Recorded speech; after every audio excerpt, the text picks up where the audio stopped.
bem, pessoal? Professor Luiz Santos com vocês. Vamos aqui iniciar mais um bloco de regime jurídico único do servidor público federal, que na verdade é o estatuto, né, dos funcionários públicos civis da União, mas que também se aplica a quem trabalha em autarquias, quem trabalha nas fundações públicas, chamadas também de fundações autárquicas ou autarquias fundacionais. Também, na verdade, na área pública, pessoal, considerando a organização administrativa do Estado, o que fica fora mesmo dessa lei é somente empresa pública e sociedade de economia mista e é o que foi equiparado, portanto, a estas aí. Beleza? Muito bem. Comentários prontos, vamos avançar aí nos nossos estudos sobre o regime jurídico único do servidor público federal. Então, muito bem. Nós temos agora a incumbência de olhar alguns artigos que ainda restam e deles nós temos que falar aqui sobre o artigo 34, que diz que a exoneração do cargo efetivo dar-se-á a pedido ou de ofício, certo? Quando será, então, professor, a pedido? Será chamado a pedido quando o próprio servidor formular, certo, um pedido para se exonerar. E será chamado de ofício quando ele não formular esse pedido, mas, eventualmente, né, pessoal, ele, havendo tomado a posse, não entrou em exercício no prazo legal. E ainda tem aqueles casos em que o servidor público não consegue transpor satisfatoriamente o estágio probatório, aquele período de experiência que o servidor federal está, portanto, submetido. Então é importante lembrar que eu posso ter exoneração a pedido ou eu posso ter também exoneração ocorrendo em razão do servidor ter reprovado no estágio probatório relativo a outro cargo ou mesmo quando, havendo tomado a posse, não entrou em exercício no prazo legal. Tudo bem? Mas, de qualquer sorte, seja lá como for, uma coisa nós temos certeza.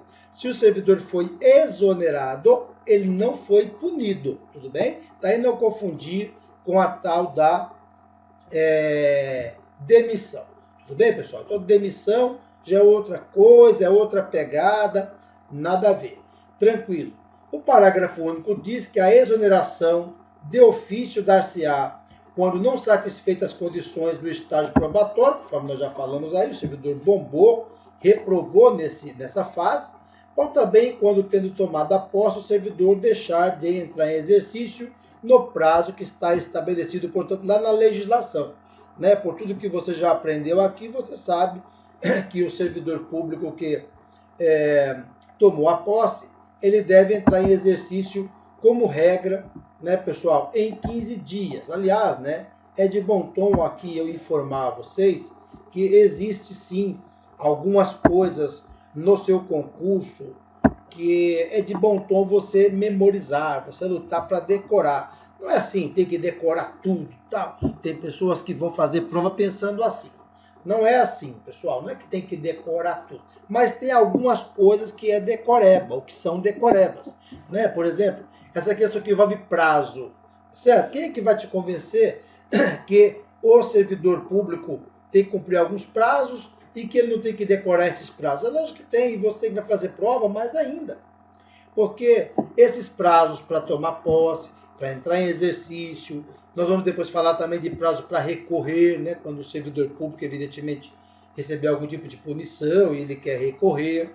Então, tem alguns prazos que devem ser fixados sim, tudo bem? Daqui você já deve só se recordar que o servidor público tem o prazo de 30 dias para ir assinar a posse após ter sido nomeado, que o servidor público tem o prazo de 15 dias para entrar em exercício havendo tomado a posse, sempre procurando lembrar que servidor que está afastado, de licença, impedido, nós começamos a contar esses prazos a partir do momento em que cessar o impedimento ou as licenças, sem esquecer de um detalhe importante. O exercício da função de confiança coincidirá, portanto, ocorre junto, né? Coincidirá com a publicação no DO. Publicou que você vai assumir chefia, direção, assessoramento nessas funções de confiança, você tem que começar ali imediatamente, tem prazo não, a não ser que esteja afastado, licenciado, impedido por qualquer motivo legal, caso em que, evidentemente, vai entrar em exercício no primeiro dia útil subsequente ao cessar desse impedimento ou essa licença, desde que não ultrapasse 30 dias. Tem que ficar por dentro disso daí, é assunto já falado aí em bloco anterior, mas eu gosto sempre de estar reprisando aqueles assuntos que são de decoreba. Quanto mais aqui nós buscarmos, né, reprisar, mais você tem chance de guardar, portanto. Muito bem. Diz aqui o artigo 35 que a exoneração de carga em comissão e a dispensa de função de confiança dar-se-á a juízo da autoridade competente. Então, você entender uma coisa. A exoneração, não estou falando aqui de demissão não, tá? A exoneração do cargo em comissão e a dispensa de função de confiança dar-se-á a juízo da autoridade competente. Quer dizer, a mesma autoridade que, ora, escolheu você para ocupar uma função de confiança ou um cargo em comissão, lembra? Chefia, direção, assessoramento. Essa autoridade também poderá, se ela assim pretender, tá certo? Exonerar você, tudo bem? Seria a juízo da autoridade competente. Ou também a pedido do próprio servidor. Está lá no cargo em comissão ou na função de confiança, e sabe Deus as razões, o servidor resolve parar, não quer mais. E evidentemente que ele não é obrigado a continuar, né? Ele pode parar. Então ele sai pela exoneração. É claro que aquele que está no cargo em comissão nem sempre tem um cargo efetivo por trás. Porque se tiver, ele volta para o cargo efetivo dele, de onde ele não deveria nem ter saído. Agora, se ele está na função de confiança, ele sempre terá um cargo efetivo por trás. Por quê? Porque nós já aprendemos aqui, né, na própria parte que envolve o direito administrativo com viés constitucional, que funções de confiança só podem ser exercidas por servidores ocupantes de cargos efetivos. Muito bem, então tem essas duas hipóteses aqui de sair do cargo em comissão ou da função de confiança. O tocante agora à remoção, pessoal, que seria vocês entenderem que o servidor público está pedindo remoção, ou está pedindo uma transferência, né? Quer mais continuar naquele mesmo endereço, quer mudar para outro, né? Por motivos dos mais diversos possíveis, ele pode pedir a remoção. E o que é a remoção, na verdade? Deslocamento do servidor a pedido, certo, pessoal? Ele pediu a remoção. Ou eu também tenho a remoção de ofício, que é quando ele não pediu, mas a autoridade entende que é o caso de removê-lo, né? Tá precisando dele mais numa região, tá certo? Está sendo evidentemente pouco aproveitado lá onde ele está trabalhando, e aí a autoridade pode pedir, evidentemente, para removê-lo. Certo? Então nós temos duas hipóteses de remoção para efeito de prova. Ou porque o servidor pediu essa remoção, ou de ofício. Lembre-se que esse de ofício é quando ele não pede, mas ele é, digamos assim, surpreendido com a remoção, né? Ou seja, ele não pediu, mas pediram para ele, digamos assim, beleza? No caso de remoção, é sempre no âmbito do mesmo quadro, com mudança de sede ou sem mudança de sede. Ou seja, a sede é como se fosse o setor de RH que é responsável por aquele servidor, né? Uma área do CIPEC, aquele Sistema Integrado de Pessoal Civil. E aí o que acontece? Você pode ter um RH que cuide de servidores de X locais, né? O servidor é removido de um local para o outro, mas é coberto pela mesma sede, né? Pelo mesmo setor de RH. E às vezes não. Às vezes é outro setor de RH. Tudo bem. O importante é você lembrar na prova que eu posso ter remoção com ou remoção sem mudança de sede, certo? É isso aí. Muito bem. O parágrafo único diz que para fins dispostos nesse artigo, que é o artigo da remoção, portanto estamos olhando aí o 36, entende-se por modalidade de remoção de ofício no interesse da administração pública. O servidor não pediu para ser removido, mas o poder público entendeu que é o momento de removê-lo, né? Como eu disse, ele vai ser mais importante, mais bem aproveitado em outra localidade. A pedido a critério da administração. Então é diferente, o servidor público está sendo removido, mas não é de ofício. Que não, aquele pediu para ser removido e o poder público vai decidir se é o caso de remover ou não. A pedido para outra localidade, independente do interesse da administração, vamos ver as hipóteses, que é quando o servidor pede a remoção para outra localidade e o poder público não poderá negar essa remoção. Vamos olhar as hipóteses agora Mas vamos avançando nos estudos, pessoal. Eu tenho remoção que o próprio poder público faz, nem perguntou para o servidor se ele quer ou não. Tenho remoção que o servidor pediu e o poder público decidirá se concede ou não. E tenho remoção em que o servidor pede e o servidor e a ADM não pode negar. E por que não pode negar? É porque o servidor pediu remoção para acompanhar cônjuge, companheiro, né, que é quem vive em união estável, que também é servidor público, seja ele civil ou militar, de qualquer dos poderes da União, dos estados DF ou dos municípios, que foi deslocado no interesse da administração. Ou seja, o que ocorreu aqui, na verdade, é que o servidor público, ele é casado, pessoal, ou vive mesmo em união estável com o servidor público, aí não importa se é federal, estadual, distrital, municipal, mas nós estamos falando aqui que um servidor federal, ele é casado ou tem união estável com outro servidor de qualquer esfera do governo ou do poder. E aí, o servidor público lá que tem união estável é casado, percebe que seu cônjuge ou companheiro foi removido. Eu vou tentar te explicar, tá? Você é servidor federal, coberto por essa lei, casado com uma servidora pública do Estado, que moram ambos em São Paulo, vivem juntos, e de repente a sua esposa foi removida pelo Estado de São Paulo para morar lá na cidade de Pindamonhangaba, né? Que é um lugar que não dá para ir para a capital e voltar para Pindamonhangaba. Aí o que acontece? Você que é servidor federal, trabalha aqui na capital, pede remoção para Pindamonhangaba ou região, onde também tem órgão federal, se for o caso, entidade federal, e o poder público vai lhe fazer uma pergunta. O seu cônjuge pediu para ser removido para lá ou ele foi removido de ofício? Não, ele não pediu, mas vai pedir. Nós vivemos aqui juntos, vai embora, não é assim, né? E então foi o poder público estadual que removeu ele? Foi. Então você pode acompanhá-lo. Você vai trabalhar lá também, não junto com ele, mas no órgão público federal próximo tal, porque nós não podemos negar nesse caso. Outra hipótese de incidência em que o poder público não poderá negar a remoção ao servidor é quando for por motivo de saúde do servidor ou do cônjuge ou companheiro, seus dependentes que vivem suas expensas, morem com ele, consta do assentamento funcional, condicionado à comprovação por junta médica oficial. Aqui, o que aconteceu na verdade, pessoal, é que o servidor público, ele evidentemente tem lá um problema de saúde, ou o cônjuge dele, o companheiro, algum dependente, cujo tratamento não existe onde ele mora. Então, imagine um servidor federal que mora lá no estado do Amazonas, e precisa fazer um tratamento em São Paulo, não tem, evidentemente, como ele fazer esse tratamento lá onde ele mora e trabalha, tá certo? Ele pede, então, a remoção.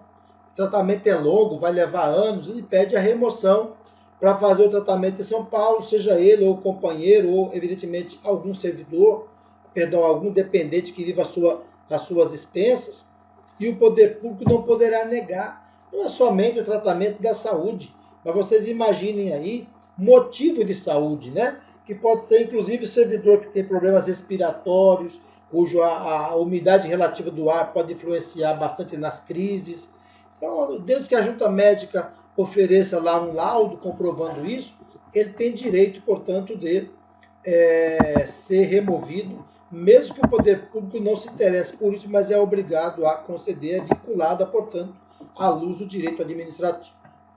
Em virtude de processo seletivo promovido na hipótese em que o número de interessados for superior ao número de vagas, de acordo com as normas pré-estabelecidas pelo órgão ou entidade em que aqueles estejam lotados. Então, a situação em que se passa ali o chamado processo seletivo, em que servidores públicos que já são concursados, bonitinho, estão lá trabalhando, de repente, eles percebem que se eles forem trabalhar em outro local, fica melhor para eles, tal. Então abre-se um processo seletivo. Alguns servidores se inscrevem para ir para aquela vaga que abriu, sabe Deus onde, no Brasil todo, porque é um concurso federal e evidentemente isso pode acontecer.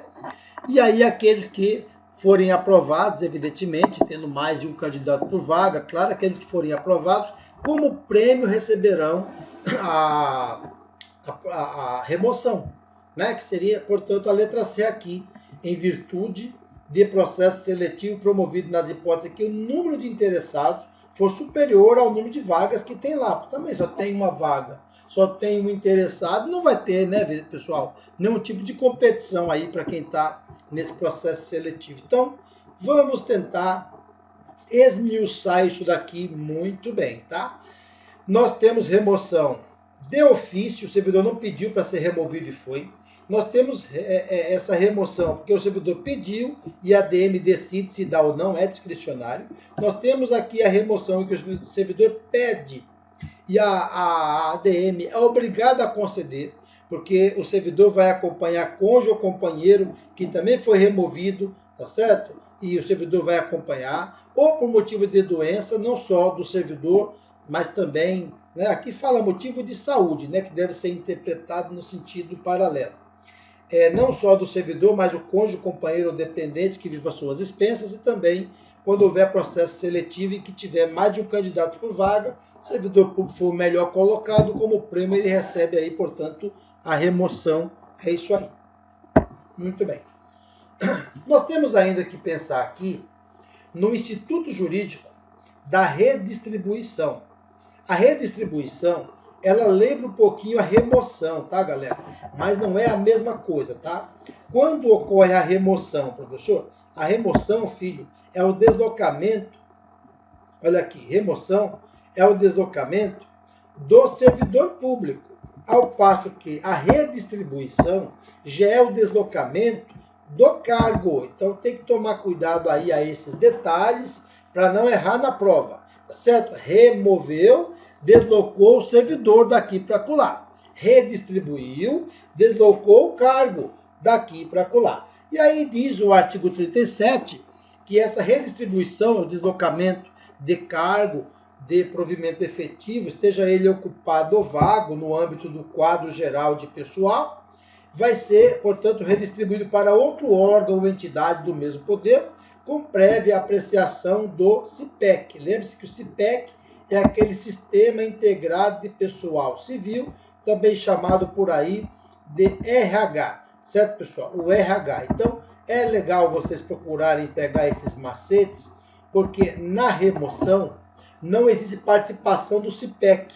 Aqui na redistribuição, o CIPEC participa, porque nós estamos deslocando os servidores, mas deslocando os cargos. Tente imaginar uma situação hipotética em que determinado órgão ou entidade pública deixou de existir, não tem mais, tá certo? O órgão é entidade, o órgão foi extinto, veio uma lei, revogou uma autarquia, enfim, não tem mais.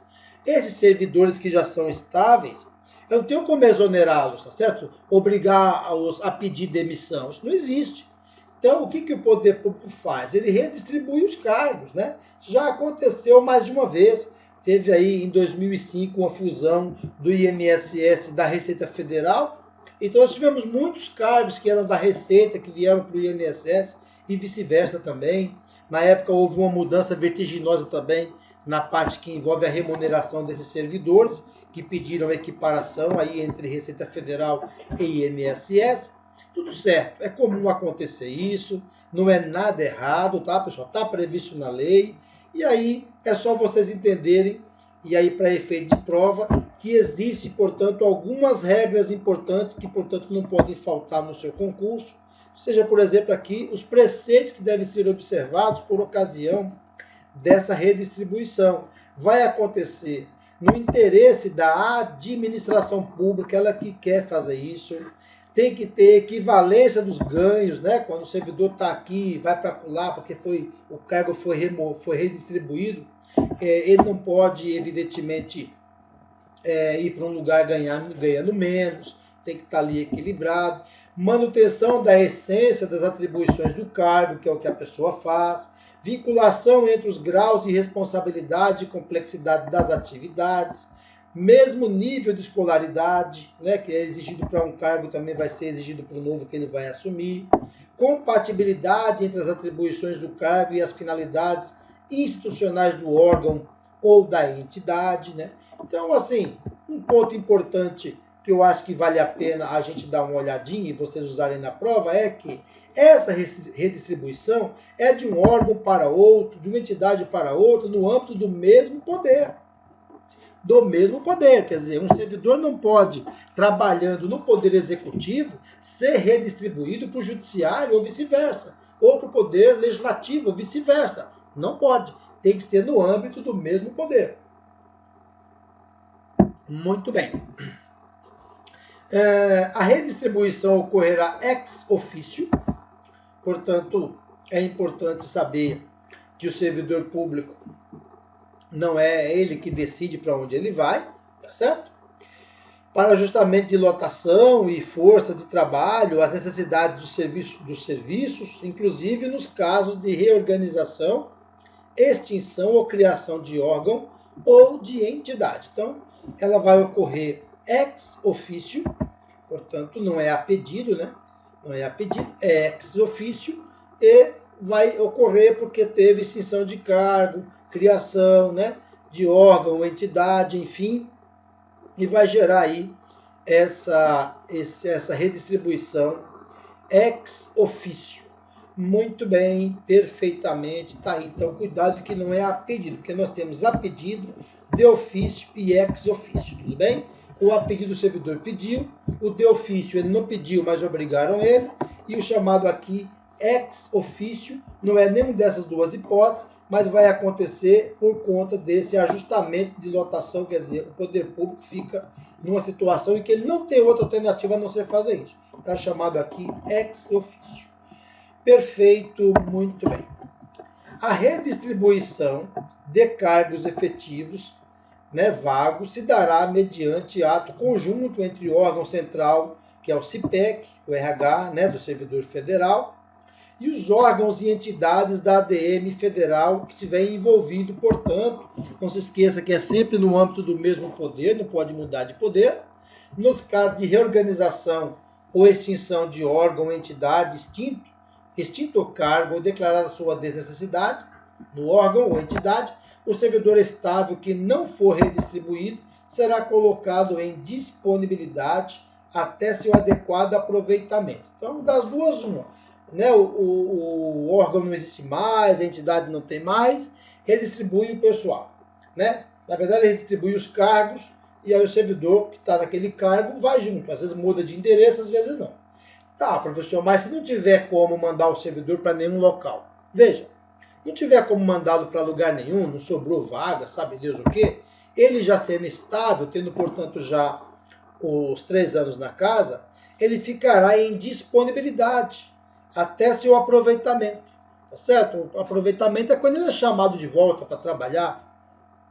O servidor que não for redistribuído ou colocado em disponibilidade poderá ser mantido sob responsabilidade desse órgão setorial CIPEC, né, que é o RH, e ter exercício provisório em outro órgão ou entidade até seu adequado aproveitamento. Quer dizer, o RH vai mantendo esse servidor, né, trabalhando em outro órgão ou entidade, mantendo o controle sobre ele, tá certo? E oportunamente ele é, portanto, digamos que chamado ali, né, para voltar à atividade, vamos dizer assim, né, ser aproveitado, portanto, em outro cargo, tudo certo, sem nenhum tipo de problema. Muito bem. Diz aqui o artigo 38 que os servidores investidos em cargo ou função de direção, chefia e os ocupantes de cargo de natureza especial serão ou terão substitutos indicados no regimento interno, no caso de omissão, previamente designados pelo dirigente máximo do órgão ou mesmo da entidade. Aqui, pessoal, é uma parte em que a legislação está falando de quem vai ser substituído. Então, esse instituto jurídico da substituição é um instituto jurídico apto a cair na prova. Eu quero que vocês prestem bastante atenção nessa parte, porque já tem caído em provas esses institutos. É importante saber, né? O servidor público ele tem lá seu substituto previsto, às vezes, no regimento, no regulamento, e aí, se ele sai de férias ou de licença médica e tal, né? Enfim, acaba lá o substituto chegando. O substituto assumirá automática e cumulativamente, sem prejuízo do cargo que ocupa, o exercício do cargo ou função de direção ou chefia e o de natureza especial nos afastamentos, impedimentos legais ou regulamentares do titular e na vacância do cargo, hipótese em que deverá optar pela remuneração de um deles durante o respectivo período. Então a ideia central aqui é você perceber que quem está substituindo, na hora já entra ali substituindo tudo que a pessoa fazia. Tá certo, pessoal? O exercício do cargo, a função, for de direção, ele também vai assumir a direção, tudo certinho, tá bom? Durante o período que tiver vago o cargo. Hipótese que deverá optar pela remuneração de um deles durante o período que estiver, evidentemente, substituindo. Tá certo? Ele tem lá o dele, agora assume o outro, ele opta, não vai poder receber pelos dois, é isso. O substituto fará jus à retribuição pelo exercício do cargo função de direção ou chefia, ou cargo de natureza especial, nos casos de afastamento ou impedimentos do titular, agora atenção pessoal, superiores a 30 dias consecutivos. Então, para ter direito, tem que ficar no lugar do outro mais de 30 dias consecutivos. Guarde isso aí para a prova, tá? Beleza? E aí vai receber na proporção dos dias de efetiva substituição, o que exceder o período que nós estamos aqui falando, que é de 30 dias. Ou seja, traduzindo em miúdos, para ser mais franco e direto, até 30 dias não receberá. Tranquilo? O que passar de 30 dias, aí sim ele terá direito de receber, né, pela substituição. Diz aqui o artigo 39 que o disposto no artigo anterior aplica-se aos titulares de unidades ADM organizadas em nível de assessoria. Vencimento, que é o vencimento? A lei vai dizer retribuição pecuniária, olha lá, pelo exercício do cargo público com valor fixado em lei. Então, onde é que está o valor do vencimento? Na lei. Cuidado na prova, lembre-se disso. Agora, o artigo 41 passa a trazer para nós agora, pessoal, o conceito de remuneração. Já é um pouquinho diferente, ou seja, o vencimento é aquilo que a lei fixa. A remuneração não, ela é a soma do vencimento mais, portanto, acrescido das vantagens pecuniárias que a lei estabelece. Tudo bem? Aqui nessa lei mesmo, nós vamos avançar um pouquinho e você vai ver que a remuneração ela é o valor cheio. Então é aquele vencimento que a lei determinou, mais as gratificações, os adicionais, as indenizações, que vão evidentemente se juntar aí ao vencimento e aí sim gerar o que nós chamamos de remuneração. De modo que, de regra, a remuneração é um valor maior do que o vencimento. Beleza? A remuneração do servidor investido em função ou cargo em comissão será paga na forma do 62. Eu já vou te adiantar aí que vocês não devem se preocupar com isso em prova, tá? Nós chegaremos no 62 para você ver como é que funciona aí esses valores pagos para quem está no cargo em comissão, mas você não se preocupe que a prova não faz essas alusões para você ter que cruzar artigos, não. A não ser quem for prestar o concurso para nível superior ou com formação acadêmica em direito. Aí a prova pode exigir isso, de você não. O servidor investido em cargo em comissão de órgão ou entidade diverso da lotação receberá a remuneração de acordo com o que está no 93. Então aqui é outra regra também que eu não vou pedir para vocês fazerem as alusões, que é desnecessário.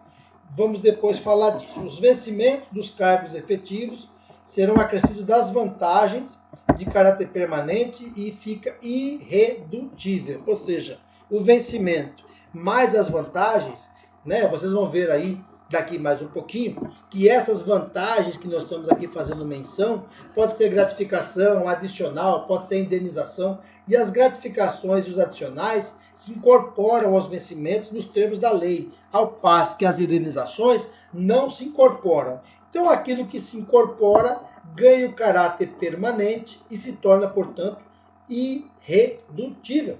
Você pega lá quanto ganha de vencimento um técnico previdenciário, 2.000 e pouco. Só que com as vantagens, chega lá a mais de 6 mil. Você fala, mas professor, então o que vale aí? Vale a remuneração cheia, que é o vencimento mais as vantagens. Você pega lá um auditor da Receita Federal, você ganha lá de vencimento, vamos imaginar, 5 mil. Quando você pega o total, né, que é a remuneração cheia, passa de 20 mil. Então isso é muito comum, pessoal. O vencimento é mais minguado que aquilo previsto na lei, ao passo que a remuneração tem os acréscimos dessas vantagens, digamos assim, e aí torna sempre o valor, vamos assim dizer, mais robusto, né? O valor fica mais interessante.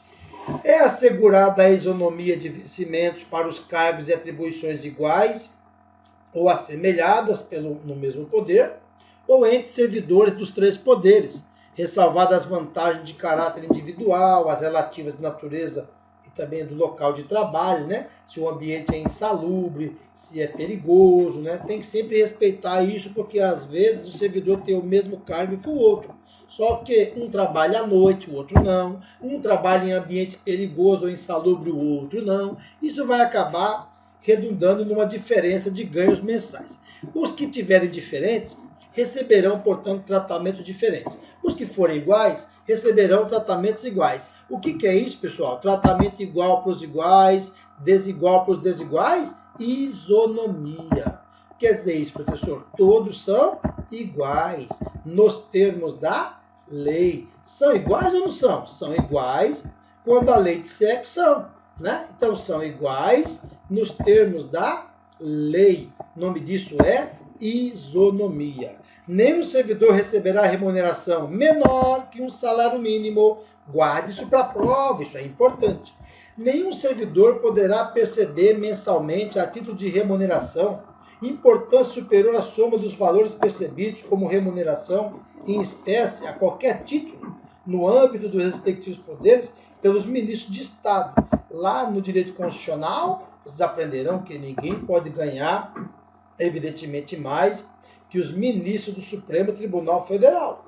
Aqui, nesse estatuto, vocês estão percebendo que não pode ganhar mais que ministro de Estado. Professor, mas ministro de Estado pode ganhar mais que ministro do Supremo? Também não, filho.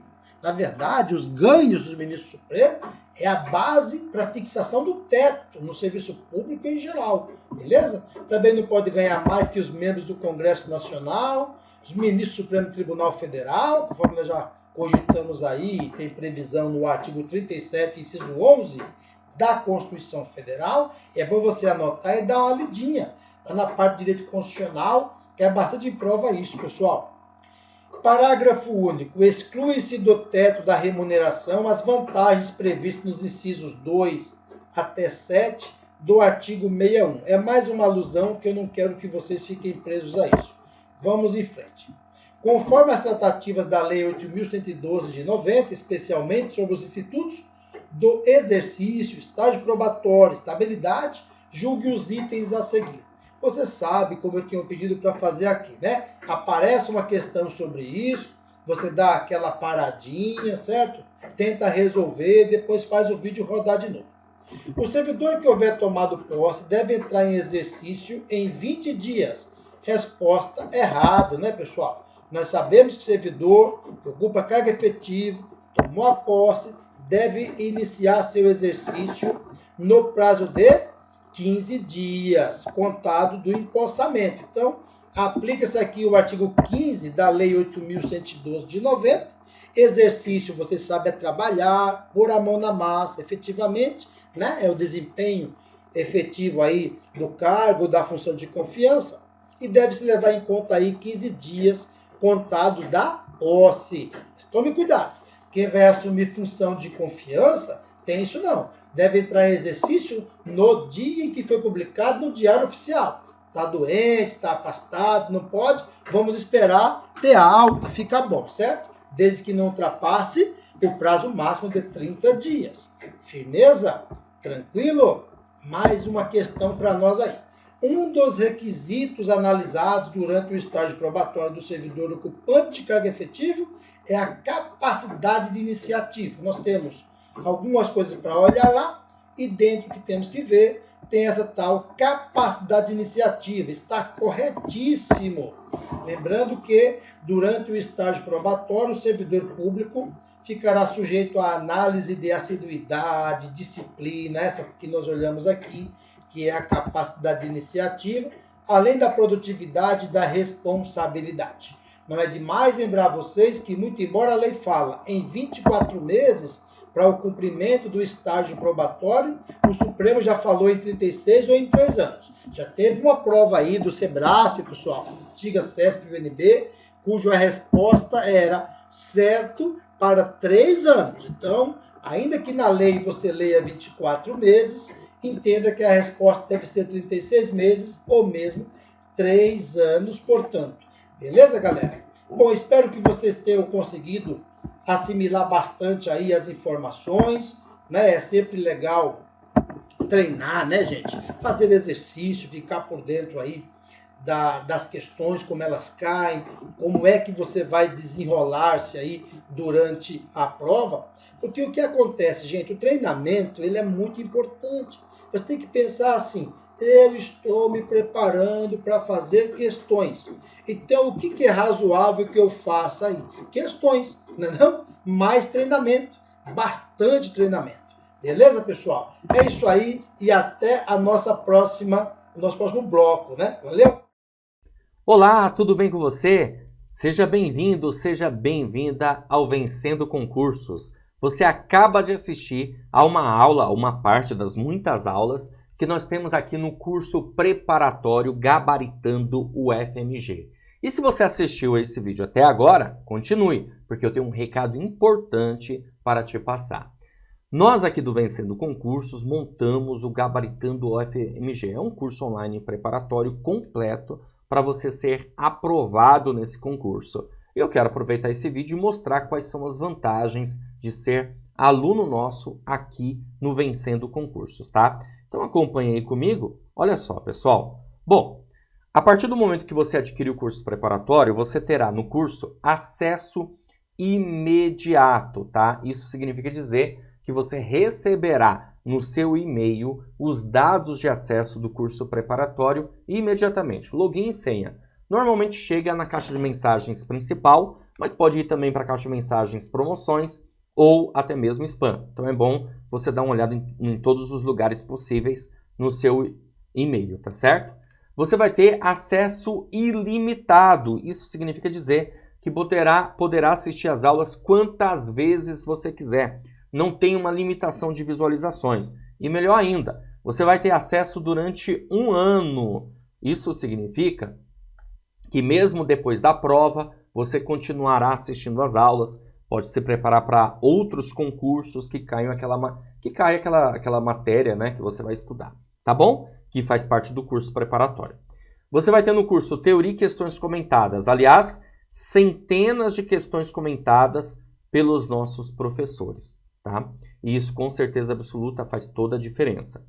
E material em PDF para complementar os seus estudos, beleza? E a gente está com uma promoção especial de lançamento, olha só, gente, de R$ 497 por apenas R$ 247 ou 12 vezes de R$ 24,65. Eu só não sei até quando eu vou conseguir segurar esse valor, tá bom? Então é importante que você faça o quê? Tá me assistindo aí? Já clica no link abaixo na descrição, na descrição do vídeo, abaixo do vídeo aí, vai ter um link. Você vai clicar nesse link, que é a página do curso, e lá você vai encontrar todas as informações necessárias, tudo bem? Beleza? E aí vai ter um botãozinho lá amarelo, você vai clicar nesse botão, vai preencher seus dados, escolher a forma de pagamento, à vista, parcelado, em até 12 vezes, pode ser menos parcelas caso você queira, não tem problema. E pronto, vai começar a estudar aqui com a gente no Vencendo Concursos. Show de bola? Maravilha? Então é isso, gente. Olha, também tem o nosso WhatsApp, né? Nossa central de atendimento, 11 97465 6052. Caso tenha dúvidas, você pode chamar também nesse número. E lá na página, como eu falei, né? Ou se não falei, falo agora nesse momento. Tem um chat online, é só chamar alguém lá que o pessoal já está disponível para sanar suas dúvidas, caso você precise, tá bem? Então é isso, ó. Vou ficando por aqui. Um grande abraço para vocês e a gente se vê dentro da plataforma, hein? Clica no link aí abaixo do vídeo, já faz a sua matrícula e inicia os seus estudos. Grande abraço e até mais. Valeu, tchau, tchau.